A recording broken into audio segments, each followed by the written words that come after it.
Vous êtes amateur de cinéma, passionné de théâtre, le Festival national du théâtre professionnel dans sa 12e édition se poursuit.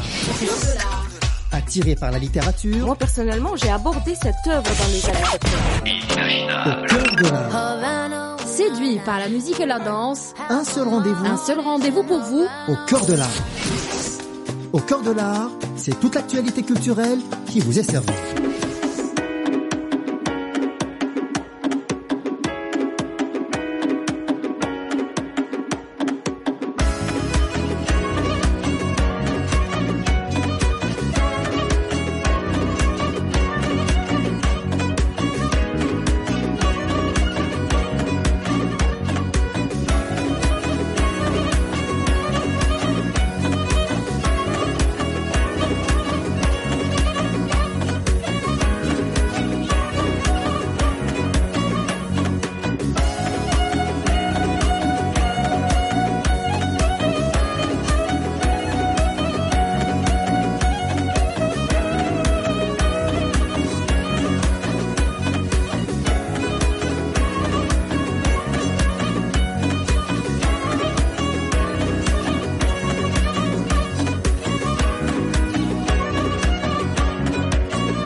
Madame, Monsieur, bonjour et merci de nous retrouver pour ce nouveau numéro de votre émission Au cœur de l'art sur les ondes de Radio Algérie Internationale.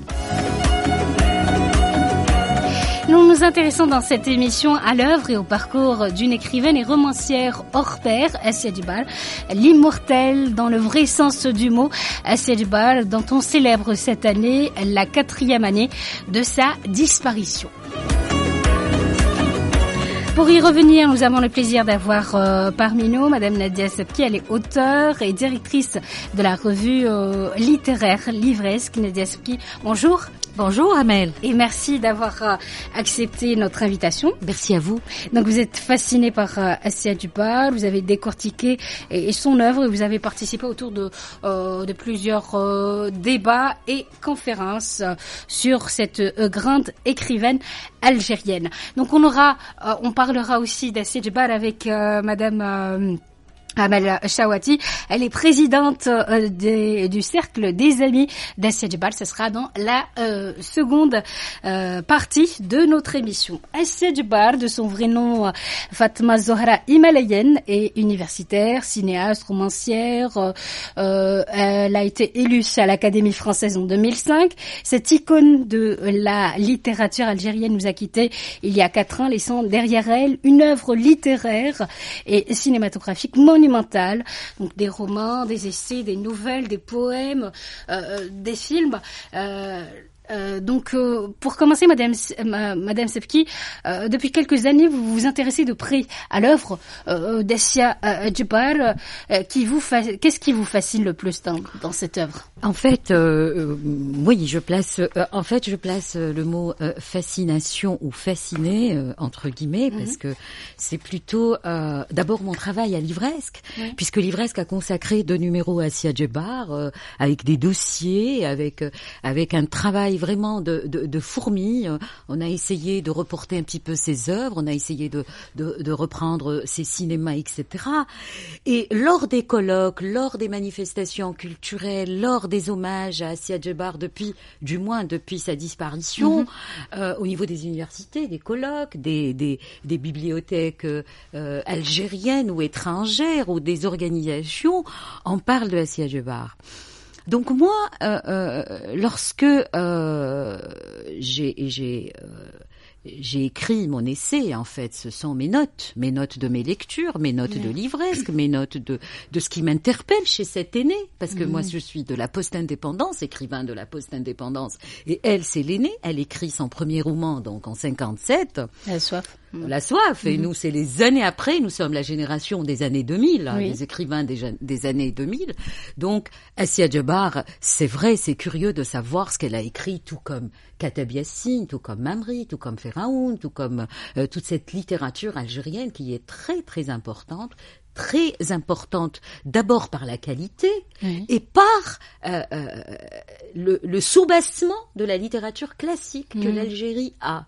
Donc voilà, c'est une réflexion, une femme qui a écrit comme les autres, elle est pionnière, on peut dire qu'elle est pionnière, même s'il y a Jamila Debbej, même s'il y a les Amrou, Taous Amrou, je pense qu'elle a écrit avant elle, même s'il y a ces écrivaines qui restent, probablement d'autres, qui ont écrit à la même période, les années 50. Assia Djebar, elle arrive en 57. Assia Djebar, c'était curieux de savoir cette Algérienne qui était l'émancipation par excellence. Assia Djebar est l'émancipation d'un contexte, puisque son premier roman, il sort en 57. Et là, ça n'a pas été trop, ça a été un roman, si vous me permettez, entre guillemets, un peu léger, un peu à la Françoise Sagan. D'ailleurs, on l'a taxé de Françoise Sagan. Un peu, pas un roman comme par exemple, La Terre et le sang de Feraoun, ou La colline oubliée en 52 de Mamri, etc. Donc voilà, c'est une femme un peu bourgeoise, oui, elle est bourgeoise. Elle est bourgeoise même dans sa façon de penser. Et revenir vers elle, c'était très très important parce que c'est un combat culturel qu'elle a mené dans un monde souvent misogyne. Il faut le dire, elle le dit, surtout par le cinéma. Elle a rencontré la misogynie dans le cinéma algérien. Et puis parce que moi, à chaque fois que je parle d'Assia Djebar, j'ai l'impression qu'on a une figure géométrique et à chaque fois on rajoute un segment.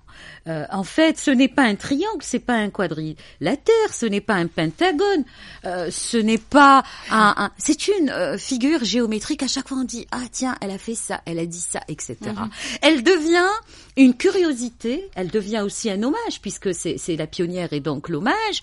Mais c'est bien de revenir un petit peu sur, même quand elle écrit, il y a ce silence et ce bavardage en même temps. Même quand elle a écrit dans la presse, elle reste cette silencieuse et cette bavarde par ses textes, par son engagement en même temps. Et c'est là ma grande curiosité, du moins. Moi, j'irai pas jusqu'à déverser les hommages comme ça, comme on voit, parce que ça m'agace un petit peu. Mais j'aime bien revenir de 57 à 2007, de La Soif jusqu'à Nulle part dans la maison de mon père, et ce destin exceptionnel. Donc, ce va-et-vient entre ces différentes œuvres. Absolument. Puisqu'en 57, c'est son premier roman, elle a 19 ans. C'est un roman comme ça où elle a défié le monde. Elle a défié même son amoureux. Elle lui a dit, voilà, je vais écrire en peu de temps. Elle l'écrit. Et puis, c'est pas un engagement, parce que plus tard, des années en arrière, quand elle a pris la maturité de l'écrivaine, elle est revenue sur ce roman. Elle est revenue sur l'impassion, les impassions qui vient en 58. Elle est revenue aussi sur Les Enfants du Nouveau Monde, qu'elle a écrit juste avant l'indépendance de l'Algérie. Donc, c'est pas en juillet, je pense en mars qu'il est paru, mais elle flaire cette indépendance. Elle rêve aussi de cette indépendance. Seulement, elle était pas en Algérie, elle était en France, elle terminait ses études. Donc, voilà. Moi, j'aime bien oui, c'est son écriture qui est en fait engagée. C'est même pas elle, c'est son écriture. C'est au fil, parce qu'elle va être curieuse de savoir les femmes qui n'ont pas fait les études, qui se sont mariées à l'âge de 12 ans, qui n'ont pas eu la chance qu'elle a eue elle, parce que elle a un papa enseignant, donc il va heurter déjà la famille en disant non, elle va continuer ses études. Et c'est le père, donc la béquille importante de Assia Djebar, c'est le père, et ce père-là, peut-être, et c'est là où peut-être votre question tout à l'heure, puisqu'on a discuté en coulisses, c'est là où peut-être votre prochaine question sera intéressante, c'est qu'elle va, la Fatima Zahra Imelayen, donc Assia Djebar qui est un pseudonyme, elle va écrire sur une autre Fatima, qui est exceptionnel. Et c'est là, moi, j'étais interpellée. J'étais interpellée, voire même fascinée par ce livre qui était Loin de Médine, qui est paru les années 90, les années quand même de turbulence en Algérie. Turbulence, j'ai envie de dire turbulence pour être un peu douce avec mes vocables. Mais en fait, là où elle a été surtout interpellée par l'intégrisme religieux, et elle va partir jusqu'au commencement de l'islam, et elle va voir une femme exceptionnelle, qui protège son père, et son père la protège, qui s'appelle Fatima Zahra, fille du prophète.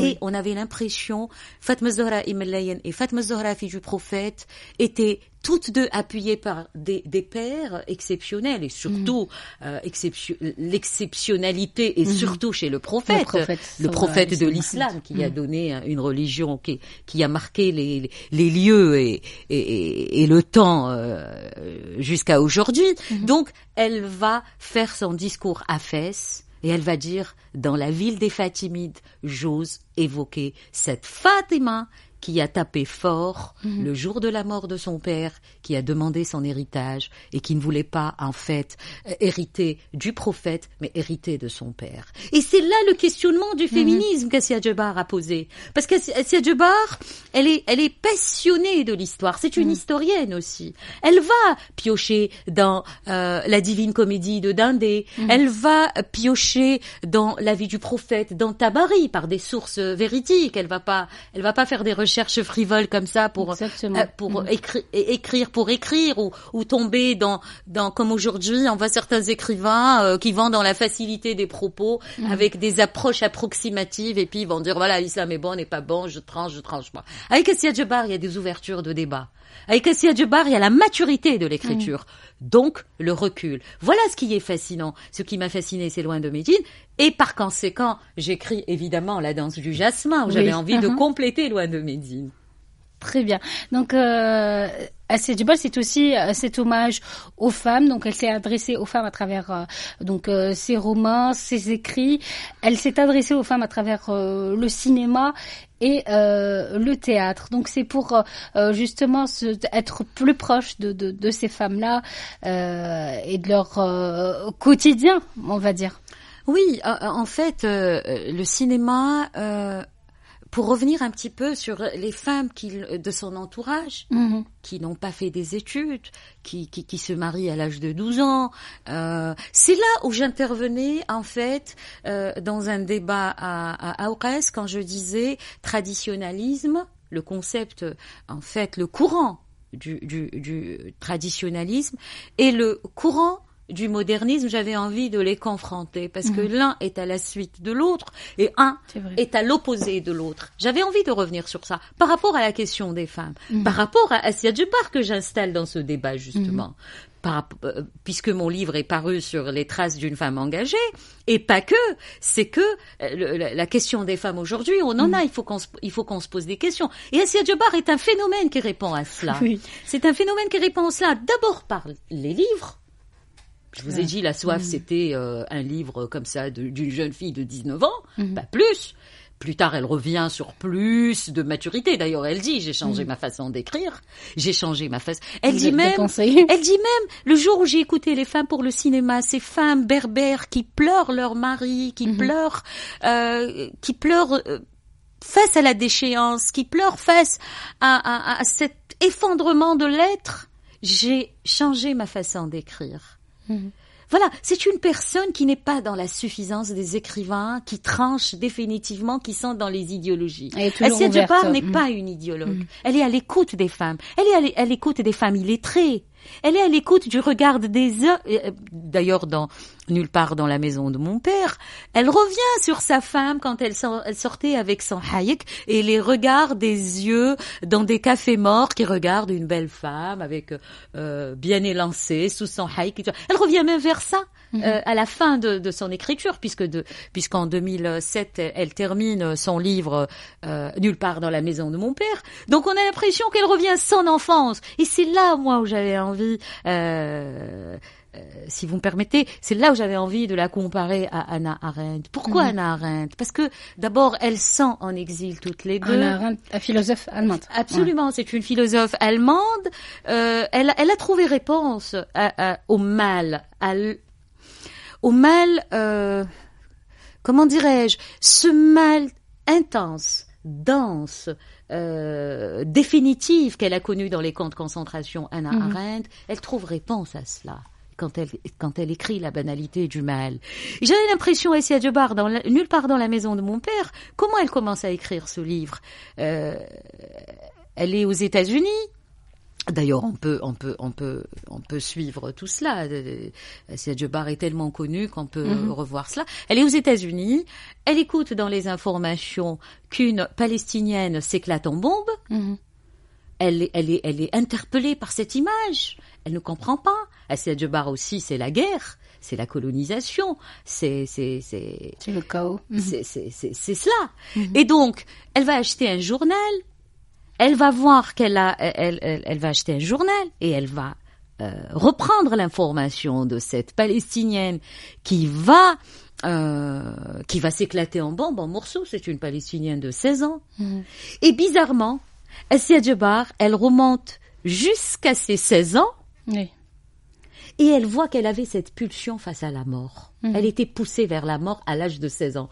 Donc c'est comme d'un coup, subitement, il y a une étincelle qui est presque un flirt avec la mort qui surgit de ses 16 ans, parce que elle est presque septuagénaire, elle a presque 70 ans, je pense, en 2007. Et la fille de 16 ans ressort comme le phénix qui ressort de ses cendres, et puis elle va se remémorer, elle revient à l'enfance et elle écrit 30 pages de douleur insupportable dans Nulle part dans la maison de mon père, qui est en définitif le livre qui va résumer l'œuvre de Djebar, puisqu'elle a écrit autour de 20 entre essais, nouvelles, romans, elle a écrit une vingtaine de livres, et puis ce livre-là va résumer et l'enfance, et la fille de 16 ans qu'elle était, et la déchéance, et l'Algérie qu'elle porte, parce que c'est une grande amoureuse de l'Algérie. Elle le dit dans ses lignes, dans ses romans. On le ressent quand on lit. Elle le dit pas. On le ressent donc à travers ses écrits. On ressent que c'est du français algérien. J'ai envie de l'appeler comme ça. Le français algérien. Voilà. D'ailleurs, il y avait une. C'est pour ça que c'est assez difficile de la traduire. Il y a une Égyptienne qui a fait une étude sur Assia Djebar et elle dit la même chose que vous, Amel. Elle dit que Assia Djebar, c'est pas la française qui écrit la langue française, mais c'est l'algérienne qui dribble avec la langue française. Là. Donc vous imaginez un petit peu. D'ailleurs, elle a même repris un petit peu les syntaxes d'Assia Djebar, comment elle utilise. L'arabe et le français se mélangent. C'est pas Duras qui écrit. Et des niveaux soutenus.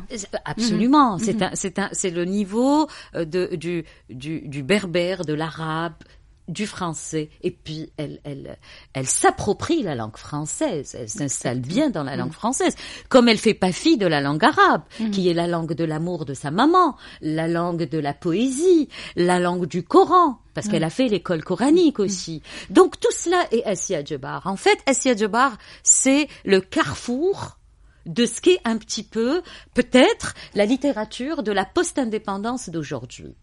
Voilà un petit peu, moi, où je la situe. Elle n'arrête pas aussi devant l'écriture, elle va dans la lecture des tableaux. On peut remonter jusqu'au livre « Les femmes d'Alger dans leur appartement ». Je pense qu'il est sorti... j'ai pas vraiment la date, mais les femmes d'Alger dans leur appartement, dans sa postface, elle revient sur Eugène Delacroix, qui voit la femme comme une femme superficielle du corps, et un corps bien exposé pour un regard presque étranger, ou je me permets même de dire un regard d'espion, qui va s'introduire dans le harem des femmes. Et donc, elle revient presque en titillant Eugène Delacroix. Et son livre sur les nouvelles des femmes d'Alger dans leur appartement, elle revient sur sa lecture devant cette toile qui a un succès mondial, et en même temps qui s'est servi du féminin, un féminin, si vous voulez, dépossédé de sa force pour se défendre, un féminin corps. Et Assia Djebar, le corps est très important pour elle. Oui. On n'a qu'à voir aussi le film de Zerda.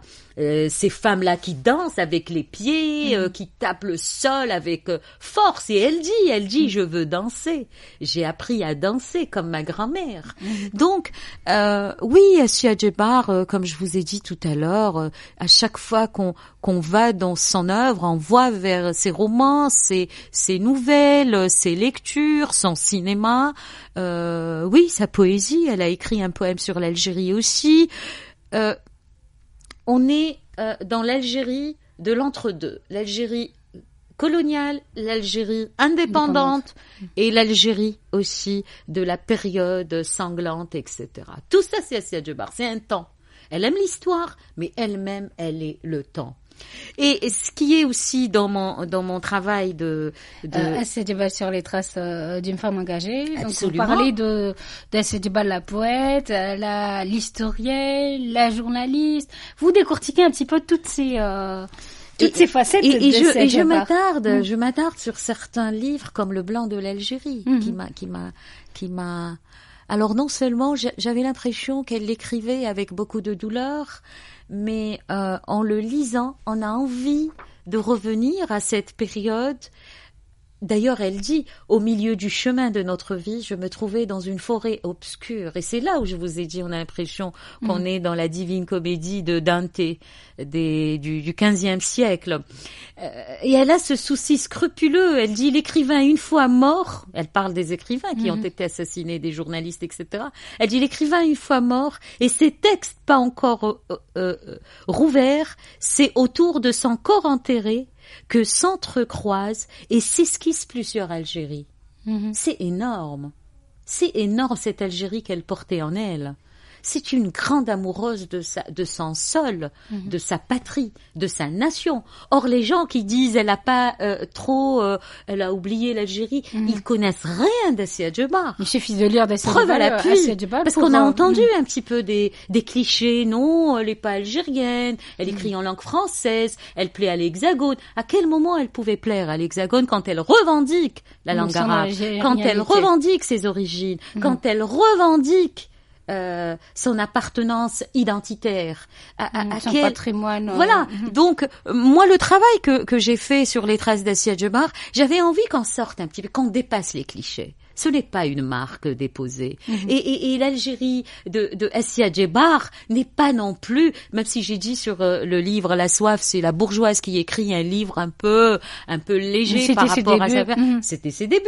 C'est une jeune fille de 19 ans. Elle est avec son amoureux, elle a envie de l'épater, elle a envie de l'attirer, elle a envie de faire l'intéressante. Et c'est là où elle est aussi, en même temps, elle a envie aussi de dire à la France, oui, vous m'avez colonisée, mais je suis l'écrivaine. L'écrivain de mon père qui est instituteur dans vos écoles. Donc elle porte ses blessures, elle porte ses contradictions, elle porte ses allers-retours. Elle est ses 50 ans d'écriture.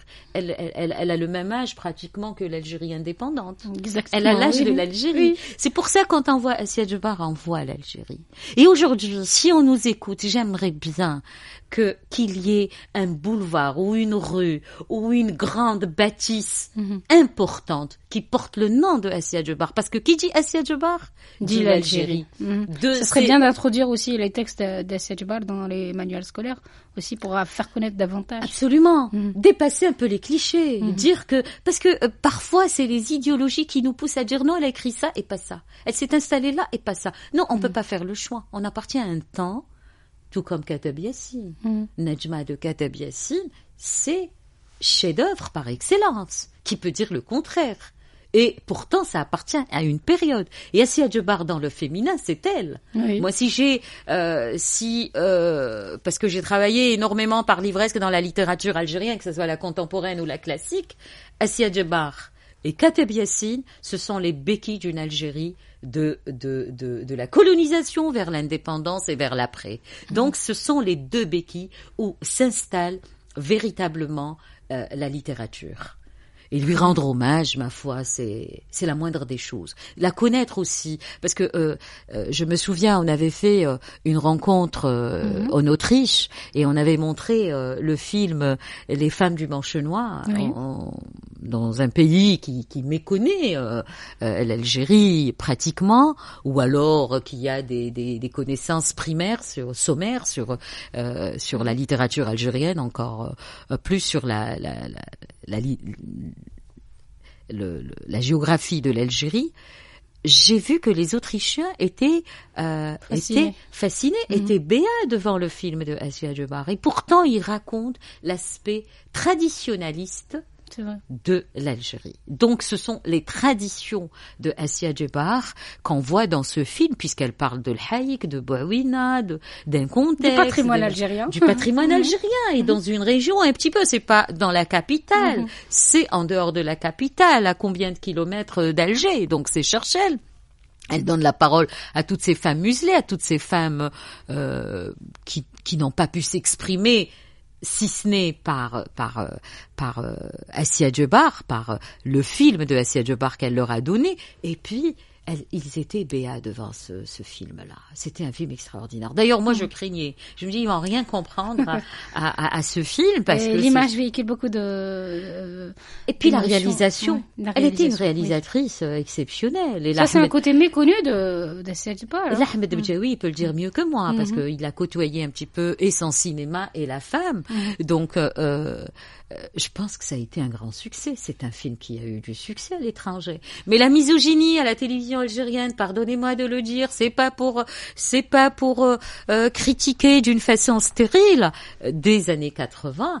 Ne l'ont pas raté au quart de tour. Et donc, elle part blessée. Assia Djebar, c'est la perpétuelle blessée. Elle est constamment blessée. D'ailleurs, je vous ai dit, jusqu'à Nulle part dans la maison de mon père, où on voit la pulsion de la mort qu'elle a connue à l'âge de 16 ans. On est surpris devant un tel déclenchement d'une telle pulsion. Et je pense que cette pulsion-là a donné l'œuvre djabarienne de 50 ans d'écriture, de 50 ans de cinéma, théâtre, journalisme, art plastique. Merci de nous retrouver pour cette seconde partie consacrée à l'œuvre et le parcours d'Assia Djebar. Pour y revenir justement, nous avons en direct avec nous de Paris Amel Chawati, elle est présidente du Cercle des Amis d'Assia Djebar. Bonjour Madame Amel Chawati et merci d'avoir accepté de prendre part à ce numéro consacré à Assia Djebar. Bonjour Amel Aliq, bonjour à tous les auditeurs. Merci beaucoup de me confier pour donner pour partager avec vous un petit moment autour d'Assia Djebar ce matin. C'est le 4e anniversaire de la disparition d'Assia Djebar. Comment le cercle des amis d'Assia Djebar lui a-t-il rendu hommage? Eh bien, écoutez, alors nous n'avons pas cette habitude de célébrer de manière annuelle le départ d'Assia Djebar, mais nous célébrons surtout son œuvre. Donc, nous avons des activités régulières tout au long de l'année. Disons que l'événement le plus proche de cette date, même s'il n'y a aucun lien entre les deux, c'était de présenter notre dernier ouvrage, Traduire Assia Djebar, que j'ai eu le plaisir de diriger et qui a été édité par la maison d'édition algérienne Sedia. Donc ce livre a été présenté dans une librairie parisienne, la librairie 108 à Paris. Voilà, j'ai été accompagnée de l'une des contributeurs de cet ouvrage, Messima Bourrara. Vous avez rendu hommage à la romancière, écrivaine, journaliste Assia Djebar auparavant avec l'apparition de plusieurs ouvrages. C'est notre deuxième ouvrage, le deuxième ouvrage du Cercle des Amis d'Assia Djebar. Le premier était Lire Assia Djebar qui donnait des clés de compréhension, qui invitait surtout à la lecture de l'œuvre d'Assia Djebar. Comme vous savez, il y a eu un engouement particulier du côté algérien depuis, malheureusement, uniquement depuis la mort de Assia Djebar. Jusque-là, elle était très moyennement connu uniquement par une certaine génération d'Algériens, puis une certaine élite. Et donc aujourd'hui, il a fallu qu'on attende son décès pour que beaucoup de monde se manifeste pour parler d'elle. Mais Assia Djebar a été déjà connue mondialement, mais elle a une écriture très particulière, complexe et dense. Et par cet ouvrage, à la fois, nous avons voulu, d'une certaine façon, démocratiser cette œuvre dans le sens où les universitaires ont tendance à l'enfermer dans cet univers académique, alors que notre travail à nous, en disant notre travail, c'est pas un travail, mais notre plaisir, et c'est plutôt de nous situer du côté du lecteur et d'encourager la lecture finalement, qui est la démarche la plus importante et la première quand il s'agit de travailler sur une œuvre littéraire. Notre deuxième livre, Traduire Assia Djebar, est venu d'une double réflexion, à la fois qui est personnelle, à la fois ma question c'était de me dire comment est-ce que un lecteur non algérophone, j'utilise volontairement ce terme, je dis pas arabophone mais algérophone parce que vous savez bien que nous avons plusieurs langues, comment est-ce que un lecteur qui n'est pas algérien peut saisir cette dimension orale de l'œuvre d'Assia Djebar, et comment est-ce qu'il peut percevoir certains termes qui sont utilisés en arabe ou qui sont utilisés en amazigh.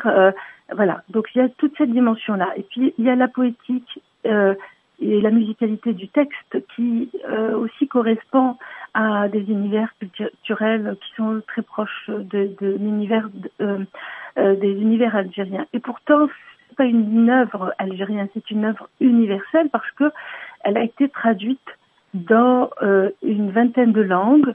Dans notre ouvrage, nous avons pu réunir 13 langues autour de 13 traducteurs et traductrices d'Assia Djebar dans le monde, qui sont à la fois japonais, coréens, roumains, polonais, américains, espagnols, italiens, grecs, et j'en passe. Et puis, il y a aussi des universitaires qui réfléchissent sur le travail de la traduction elle-même. Voilà. Donc, le livre est composé de deux parties. Une partie académique, où il y a une réflexion qui apportée par des universitaires du monde entier. Et puis la partie entretien que j'ai menée avec les traducteurs et les traductrices d'Assia Djebar. Vous êtes toujours dans la promotion du livre conçu par le Cercle des Amis d'Assia Djebar. Traduire Assia Djebar est votre deuxième ouvrage. Parlez-nous un peu de tout cela. Multiples. Tout d'abord, oui, je vais quand même reprendre surtout l'ordre de la traduction. Le premier livre, le premier roman traduit en Algérie, je précise bien, en langue arabe. C'est le dernier roman de Assia Djebar, Nulle part dans la maison de mon père, traduit en arabe par Mohamed Yahyeten, Bouabat al-Dikrayat, donc aux éditions Cédia. Et ensuite, tout récemment, il y a eu la traduction du recueil de nouvelles Les femmes d'Alger dans leur appartement par une jeune équipe de traducteurs algériens sous le titre Nisa al-Jazair fi shurqatihinna aux éditions Hibr. Alors, il semblerait, d'après mes recherches, et nous le précisons dans notre livre Traduire Assia Djebar, que les Algériens ne sont pas les premiers à la traduire, puisque, a priori, je n'ai pas eu les livres entre les mains. Mais donc, je parle sous le contrôle de certains lecteurs qui l'ont lu dans les années 70 en Orient, notamment au Liban. Donc, il semblerait que les premiers romans d'Assia Djebar ont été traduits en arabe déjà par apparemment une équipe disons, c'était une équipe koweïtienne qui aurait donc financer ces traductions-là. Mais j'ai essayé de contacter de nombreuses bibliothèques arabes. Malheureusement, aucune d'elles ne m'a répondu. Mais je me fie donc à ce qui m'a été dit par des gens, par des personnes des libanaises qui, entre autres, mais il y a aussi Wassim El Araj qui atteste l'avoir lu donc en arabe lorsqu'il était en Syrie. Donc, malheureusement, pour répondre à votre question, la traduction, et ce que je disais tout à l'heure, Assia Dubar a commencé à être vraiment, commencé à intéresser en Algérie à partir du moment où, surtout à partir du moment où elle a été élue à l'Académie française, et puis davantage lorsqu'elle est décédée. Il a fallu attendre malheureusement son départ pour qu'il y ait comme ça une effervescence autour d'elle. Mais je précise quand même qu'il y a toute une génération qui a lu Assia Dubar dans les années 70-80 et qui la connaissait, mais ces livres étaient indisponibles en Algérie. L'unique roman qui existait dans les années 90 dans une maison d'édition algérienne, c'était Loin de Médine. Je me souviens que je l'avais acheté à l'époque dans une librairie d'Alger. C'était l'unique, et d'ailleurs c'est par ce biais de ce roman que j'avais connu l'œuvre d'Assia Dubar. Donc, les raisons, elles sont multiples. Je crois qu'il y a des raisons certainement politiques, mais il y a... c'est compliqué. Je sais pas trop bien. Je crois qu'elle n'était pas la seule à ne pas avoir été parmi les écrivains, disons, d'expression française. Elle n'était pas la seule à être mise de côté d'une certaine façon, pour ne pas être traduite. Voilà. Bon, donc maintenant il est temps quand même qu'on le fasse et qu'on le fasse très bien, parce que la traduction est importante pour transmettre une œuvre littéraire. Il y a eu déjà deux traductions qui existent, et je pense que peu le savent. Donc il y a un roman et un recueil de nouvelles qui sont traduits en arabe et qui sont donc accessibles en Algérie. Malheureusement, je pense qu'il y a un problème de distribution, donc on ne va pas le trouver dans toutes les villes d'Algérie. Mais ces deux livres en arabe existent, et c'est très important de pouvoir les lire. Quels ont été les premiers livres traduits d'Assia Dubar et pourquoi est-il difficile de la traduire? Pouvez-vous nous expliquer tout cela? Écoutez, avant de publier ce livre, nous avions organisé une journée d'études sur la traduction, et qui a été organisée et qui s'est déroulée au Centre culturel algérien à Paris. Donc une journée qui avait réuni des universitaires et une traductrice d'Assia Dubar. Aujourd'hui, depuis la sortie de notre livre, avec nos éditrices, nous avons l'espoir, l'intention en tout cas, de faire la même chose à Alger. Et alors, pour l'instant, donc, nous sommes en train de nous battre pour récolter des finances pour pouvoir inviter de nombreux traducteurs et traductrices d'Assia Dubar qui ont participé à ce livre. Et nous sommes qu'une telle démarche, elle est extrêmement importante. En tant que cercle des amis d'Assia Dubar, nos actions se déroulent essentiellement en France, puisque je réside en France. Mais pour moi, ça me tient à cœur de faire la même chose du côté de l'Algérie. Je crois que c'est bien important. Nous avons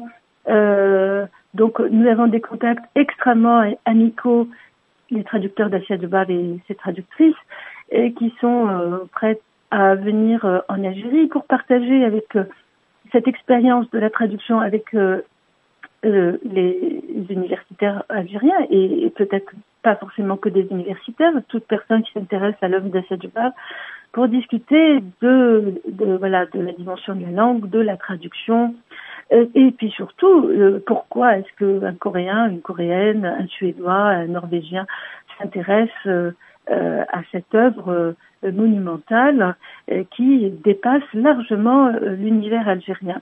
Alors voilà, donc vous me tendez vraiment l'occasion d'adresser un message à nos différentes institutions, de pouvoir soutenir un tel projet que nous voulons mettre en place cette année. Si ça tombe dans l'oreille d'une personne généreuse et intéressée, qu'elle s'adresse à nous, au Cercle des Amis d'Assia Djebar, ou bien à notre maison d'édition, Cedia, qui se trouve à Alger. En tout cas, la démarche sera vraiment importante et soutenante à une époque où la culture est en difficulté, où les budgets sont extrêmement serrés à tous les niveaux, et comme vous savez que la culture, c'est toujours l'enfant pauvre. Quels ont été les premiers livres traduits d'Assia Djebar et pourquoi est-il si difficile de la traduire? Assia Djebar, je crois que on ne cesse de la présenter. Maintenant, elle est archi connue. C'est une des fondateurs de la littérature algérienne, bien qu'elle soit pas la première à avoir écrit et publié. Mais je pense que c'est celle qui a eu une œuvre créatrice la plus complète, en tout cas la plus dense, la plus riche, dans le sens où elle a à la fois écrit des romans, elle a écrit du théâtre, elle a écrit de la poésie, des recueils de nouvelles, mais aussi elle a fait également du cinéma. Elle a réalisé 2 films documentaires, enfin à la fois fictionnels mais documentaires. La Nouba des femmes du Manche chenois et La Verda ou Le chant de l'oubli. Elle a également, comme je disais tout à l'heure, elle a écrit du théâtre, mais elle a aussi mis en scène pendant une certaine période. Assia Djebar s'intéressait beaucoup à la musique et on retrouve toute une culture musicale dans son écriture. Elle était historienne, donc son œuvre elle a une dimension aussi historique très importante parce qu'elle va chercher un peu à écrire, non pas à écrire notre histoire, même si elle y contribue en tant que romancière, mais surtout de compléter les trous de notre passé, puisque ce sont ces trous-là qui contribuent à perpétuer une souffrance, une détresse psychique chez nous.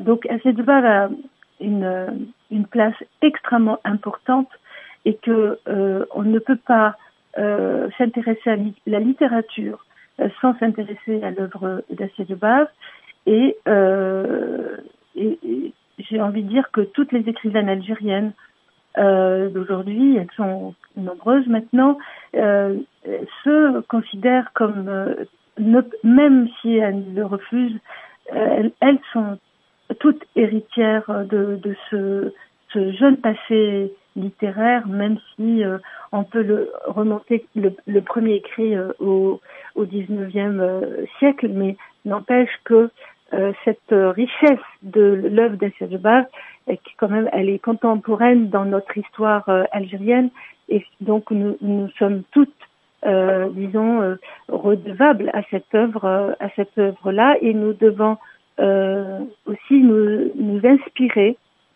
pour continuer d'écrire ou tourner des films. Madame Amel Chawati, présidente du Cercle des Amis d'Assia Djebar, merci d'avoir répondu à nos questions. Et on continue donc de parler de l'œuvre d'Assia Djebar avec vous, Nadia Sebki. Une réaction par rapport à cette interview avec Amel Chawati. Vous rejoignez, puisqu'on parle d'Assia Djebar. Oui, en fait, elle a raison de parler de la traduction, parce que la traduction, normalement, elle doit être faite par l'ENAG qui a pris la décision lors du prix Assia Djebar. Il a dit que l'œuvre sera traduite. Donc, ça va compléter répéter un petit peu ce que la maison d'édition Cédia est en train de faire. Donc c'est à la bonne heure pour Assia Djebar, parce que Assia Djebar, alors non seulement il faut la traduire en langue arabe, mais il est temps aussi de la traduire en langue amazigh quand même. Oui. Elle revendiquait sa berbérité, je suis berbère, elle ne cesse de le dire. Donc ça serait vraiment bien que le HCA ou les spécialistes de la langue amazigh puissent un peu traduire une œuvre cinquantenaire, une œuvre importante, une œuvre d'un parcours de 1957 à 2007, qui est le parcours d'Assia Djebar. Donc elle a vieilli avec l'écriture. Elle était jeune avec l'écriture. Elle a pris la vie avec l'écriture. De 19 ans jusqu'à peut-être les années, peut-être 76 ans, ou je sais pas. En tout cas, il faut calculer par rapport à son âge. Elle est née en 1936. Donc quand on calcule, elle est autour des 70 ans, 76 ans. Et puis voilà. Donc si je me trompe pas, parce que j'ai pas la calculatrice pour savoir elle avait quel âge quand elle a écrit. Mais je pense qu'elle a écrit à l'âge de 71 ans. Donc oui, c'est très important, comme elle a dit Amel Chawati, que je salue au passage, c'est très très important de traduire Assia Djebar. Il faut connaître l'œuvre d'Assia Djebar. Absolument. Être algérien, connaître l'esprit d'Assia Djebar pour pouvoir la traduire. Oui. C'est pour ça que les étrangers trouvent assez difficile de la traduire. Oui, bien sûr, parce que d'abord l'écriture, elle est avec l'esprit d'une arabo-berbère qui va piocher dans la langue arabe, la langue d'origine, la langue de sa mère, la langue de son enfance, la langue de comme on disait tout à l'heure, l'école coranique. Donc tout ça, ça c'est pas l'occidental qui écrit, même si plus tard elle s'est occidentalisée probablement, mais c'est pas l'occidental qui écrit la langue française, c'est une maghrébine, c'est une africaine, c'est l'Afrique du Nord, l'Algérie. Donc voilà, quand on écrit la langue, d'ailleurs ça nous soulage nous les écrivains de la post-indépendance des années 2000, parce que c'est vrai, souvent on s'est posé la question, on n'écrit pas. D'abord, même quand on touche les tabous, quand on touche des sujets qui sont sans importance dans les sociétés occidentales, dans la société maghrébine ou africaine, voilà, il y a ces interdictions, il y a ces barrières. Donc, oui, écrire comme Assia Djebar, ou écrire comme Kateb Yassine, ou écrire comme La colline oubliée de Mouloud Mamri, etc. Oui, c'est vraiment, je suis contente que l'installation de la littérature algérienne soit là. Maintenant, oui, elle est connue, Assia Djebar, par rapport aux propos d'Amel Chawati, par rapport à Loin de Médine. Elle a dit que quand j'ai acheté le livre de Loin de Médine, oui, c'est vrai qu'avec Loin de Médine, elle a eu un succès retentissant, parce que c'est la décennie noire, et qui ose parler de l'islam à cette période. Oui. Et d'ailleurs, je disais, elle a fait quelque chose d'extraordinaire. Elle a fait mieux que les imams. Elle a osé dire, voilà, la fille du prophète, comment elle revendique son droit à l'héritage, et comment elle tape fort pour faire entendre sa voix. Alors que des années après, des siècles après, on voit les sociétés complètement reculées, et puis la femme n'a pas le droit à l'héritage, ou alors l'héritage comme les lois un petit peu vieillottes, un peu... Permettez-moi de placer cela entre guillemets un peu caduque, de donner comme droit l'héritage à la femme. Donc voilà, une féministe qui est fille du prophète, qui ose parler de cela, et Assia Djebar revient sur là. Maintenant, oui, écrire chez Assia Djebar. D'ailleurs, j'ai envie de reprendre un peu les propos de Assia Djebar dans Allez-y, il nous reste pas beaucoup de temps. Elle disait, Assia Djebar, longtemps, j'ai cru qu'écrire c'était mourir lentement, déplier à tâtons un linceul de sable ou de soie sur ce que l'on a connu, piaffant, palpitant. C'est extraordinaire. On a l'impression qu'elle défie la mort, Assia Djebar. Elle défie la mort. Voilà la puissance de sa plume, la puissance de ce qui l'interpelle, et elle défie aussi le temps, parce que l'histoire est à chaque fois convoquée dans ses œuvres. Elle fait des On ressent que c'est une historienne. On ressent que c'est une historienne, c'est une passionnée de l'histoire. Et pas que, c'est une préfacière. Elle a préfacé, par exemple, dans le roman de la féministe égyptienne connue Nawal Saadawi, elle a préfacé Firdaus, cette voix de l'enfer. Et là, Livresque a passé un très beau papier écrit par Afifa Brerhi, qui était sur le spécial Assia Djebar, et bravo à Afifa Brerhi, parce qu'elle nous fait découvrir Assia Djebar. Oui, il y a beaucoup de connaisseurs de Assia Djebar, et il y a beaucoup aussi qui nous servent Assia Djebar dans des clichés ou dans des effets de mode, et là c'est agaçant aussi pour la littérature et pour la femme qu'elle était. J'ai envie de revenir aussi sur son discours. Alors quand tout à l'heure je vous parlais de son discours à l'Académie française, c'est vrai que des 16 voix, 11 ont voté pour Assia Djebar et 5 non. Donc moi, quand on revoit le discours d'Assia Djebar, j'avais l'impression qu'elle s'adressait aux 5 qui n'ont pas voté pour elle, plus qu'aux 11. Oui. C'est une plume élogieuse de la littérature et de la place qu'elle va avoir. C'est la connaissance dans la littérature mondiale aussi. C'est la maîtrise des langues. En fait, pas la maîtrise, mais elle est très claire devant les 2 langues qui l'ont façonnée. Donc, non seulement elle parle de la langue arabe, mais elle revient sur la langue arabe, la langue française, qui lui a permis aussi de s'exprimer, de toucher les tabous, d'oser placer des mots où il faut devant la langue d'origine, qui est la langue de l'amour, etc. Et donc, le discours de Assia Djebar, que ce soit à Fès les années 90 pour Loin de Médine, ou que ce soit à l'Académie française en 2006 ou en 2005, en 2006 donc elle fait son discours, on avait l'impression que c'est une femme qui maîtrisait d'abord l'Académie française, qui maîtrisait son algérianité. Elle était très claire qu'elle est venue avec cette langue française très à l'aise de dire voilà, parce que les clichés, voilà, Assia Djebar heurte les clichés. Et aujourd'hui, après sa mort, il faut surtout pas qu'elle soit un cliché, qu'elle soit avec des œillères ou parler d'elle comme un effet comme ça d'une ambiance ou en tous les cas, elle restera immortelle dans le vrai sens du terme. Elle restera immortelle par 50 ans d'écriture, par la femme qu'elle était, par l'émancipation qu'elle était, par l'écriture. Son écriture, si j'ai un vocable à dire sur son écriture, c'est l'engagement.